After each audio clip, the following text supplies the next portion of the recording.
میں آپ کے درمیان میں کھڑے ہو کر آپ سے ایک تلخ حقیقت کو بیان کر رہا ہوں، اور شاید میری اس بات سے بہت سے لوگ اس کو پسند نہ کرے، مگر میرے عزیز دوستوں اور بزرگوں،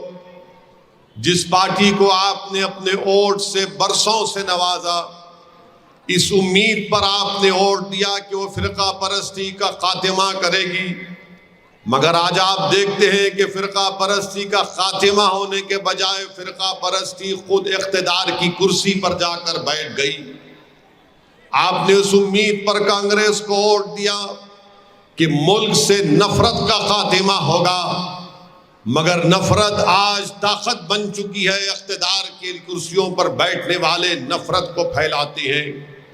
آپ نے اس امید پر کانگریس کو ووٹ دیا کہ ملک میں بھائی چارگی مضبوط ہوگی، مگر آپ نے دیکھ لیا کہ ملک میں بھائی چارگی کمزور ہو چکی۔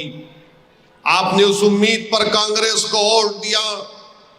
کہ دنگے نہیں ہوں گے، مگر دنگے روز ہوتے ہیں۔ آپ نے کانگریس کو ووٹ دیا اس امید پر کہ اگر دنگا ہو بھی جاتا ہے تو میرے گھر کو بچایا جائے گا، میرے جان اور مال کی حفاظت ہوگی، مگر وہ بھی نہیں ہوا۔ آپ نے اس امید پر کانگریس کو یا دوسری سیکولر پارٹیوں کو ووٹ دیا کہ اگر دنگا ہو جاتا ہے تو پھر مجھ سے انصاف ہوگا، دنگائیوں کو سزا ملے گی، مگر یہ بھی نہیں ہوا۔ آپ نے گجرات کی سرزمین پر دیکھ لیا کہ کسی ایک معصوم بچی کی اس کی عصمت ریزی کی گئی، اس کا ریپ ہوا۔ 11 لوگوں نے مل کر ایک بچی کا ریپ کیا، اس جو خود پریگننٹ تھی، اس کی 3 سال کی بیٹی کو اس کے سامنے قتل کر دیا، اس کی ماں کا ریپ کیا، اس کا قتل کر دیا۔ آج آپ بتائیے کہ جس بچی کا ریپ ہوا، جس بچی کے آنکھوں کے سامنے اس کی ماں کا ریپ ہوا، اس کی بیٹی کا قتل ہوا، ان تمام ظالموں کو چھوڑ دیا جاتا ہے، جیل سے رہا کر دیا جاتا ہے، یہ کہہ کر جیل سے چھوڑ دیا جاتا ہے کہ یہ سنسکاری ہیں۔ ان کو جیل میں کافی وقت یہ گزار چکے ہیں، بتاؤ پھر تمہارے ووٹ کی قیمت اور اہمیت کیا رہ گئی؟ آج آپ نے اس امید پر سیکولر پارٹیوں کو ووٹ دیا کہ اگر ہمارا بچہ غلطی کرے گا تو قانون کام کرے گا، کورٹ اس کو سزا دے گا، مگر تمہارے ووٹ کی آج کوئی قیمت نہیں ہے، تمہاری تکلیف کو کوئی سننے والا نہیں ہے، تمہارے آنکھوں سے بہتے ہوئے آنسو کو دنیا سمجھتی ہے کہ یہ ناٹک کر رہا ہے۔ جب تمہارے جسموں سے آہ اور تکلیف نکلتی ہے تو دنیا اس پر مسکراتی ہے۔ بتاؤ پھر تمہارے اتحاد اور تمہارے ووٹ کا کیا ہوگا؟ دنیا نے دیکھ لیا کہ جن بچوں پر الزام تھا کہ پتھر پھینکا گیا،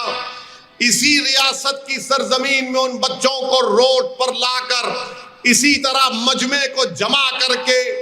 گجرات کی سرکار نے ان بچوں کو پولیس کی لاٹھیوں سے پٹوا دیا۔ بتاؤ میرے عزیز دوستو، پھر تمہارا اور جو تم نے کانگریس پارٹی کو دیا، کیا کوئی آواز اٹھتی ہے؟ ان بچوں پر جب لاٹھیاں برسائی جا رہی تھی تو بتاؤ کون سا قانون استعمال ہوتا ہے؟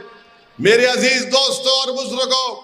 میں اپنی دل کی تکلیف کو تمہارے سامنے بیان کر رہا ہوں۔ میں یہاں پر بھاشن دینے اس لیے نہیں آیا ہوں کہ تم سے زندہ باد اور زندہ باد کے نعرے سن کر اپنے نفس کو موٹا کر کے جاؤں۔ میں تمہارے درمیان میں اس لیے آیا ہوں کہ تم کو سچائی کو بیان کروں، تاکہ آپ جب یہاں سے اٹھ کر اپنے گھر کو جائیں تو آپ ایک پیغام لے کر جائیں، آپ ایک فکر لے کر جائیں، تاکہ وہ پیغام اور فکر آپ کو اس بات پر مجبور کر دے کہ آپ آنے والے چناؤں میں ہم کس کو اپنا ووٹ دیں۔ کیا آپ ان کو ووٹ دیں گے جو آپ کی تباہی اور بربادی کے باعث بن گئے؟ کیا آپ اس پارٹی کو ووٹ دیں گے جو آپ سے انصاف نہیں کرنا چاہتی؟ بتائیے میرے عزیز دوستوں اور بزرگوں، جن بچوں کے پیٹھ پر لٹ پڑی گئی، پولیس کی لاٹھیاں ماری گئیں، اگر ان بچوں سے جا کر پوچھیں گے تو بچے، ان کے ماں باپ پکار پکار کر ساری دنیا کو کہہ رہے ہیں کہ ہمیں تکلیف اس بات کی نہیں ہے کہ پولیس نے ہم کو مارا یا گجرات کی سرکار نے ہم کو مارا، ہم کو تکلیف اس بات کی ہے کہ پورے مجمع کے سامنے لا کر ہم کو پیٹا گیا، ہماری بے عزتی کی گئی، اور اس مجمع سے کوئی ایک شخص نے آواز اٹھا کر نہیں کہا کہ بھارت میں سمویدھان ہے، بھارت میں کورٹ ہے، بھارت میں انڈین پینل کوڈ ہے، بھارت میں CRPC ہے، مگر سب بیٹھ کر تھالیاں مار رہے تھے۔ بتاؤ پھر تمہاری عزت کیا ہے؟ بتاؤ تمہاری طاقت کیا ہے؟ بتاؤ تمہاری ووٹ کی اہمیت کیا رہ گئی آج؟